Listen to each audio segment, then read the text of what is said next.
Li Bakurê Kurdistanê di nava du mehên dawî de mijara ku ji rojevê dernekeve, qedexekirin û kuştinên sivîlan e. Parêzvanên mafên mirovan jî amaje dikin ku êdî rewşa şerekî giran derketiye holê û ji ber vê yekê jî hukuk li Bakurê Kurdistanê bi awayeke cuda dimeşe. Cizre'ye özel bir hukuk mu işletiliyor? Yani Li Bakurê Kurdistanê hukuk hatiye rawestandin. Mînaka herî xurt jî cizîrê ye. Polîsekî ji rêzê dikare ji wezîrek re bêje ez te naxim cizîrê. Ev yek dide nîşan ku ji bo cizîrê hukukekî taybet tê rêvebirin. Her çiqas di derbarê van bûyeran de me çend rapor ji rêxistinên navnetevî re şandibin jî heta niha bersivek nedane me. hiçbir bağlantı kaynağı yok.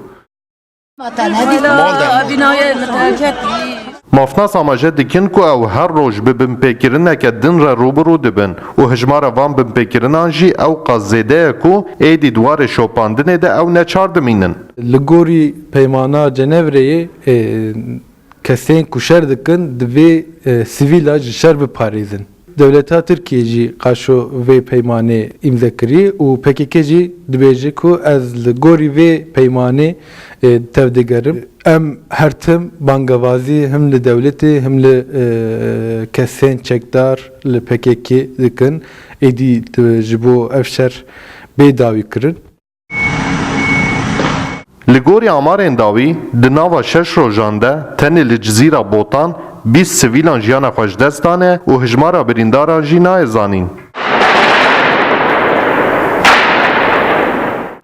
Li Bakurê Kurdistanê di du mehên dawî de ji dehî zêdetir li navçeyan derketina kolanan hatiye qedexekirin û ji 105 zêdetir jî herêm wek herêmên serbazî hatine ragihandin û ji 5 zêdetir jî sivîl hatine kuştin.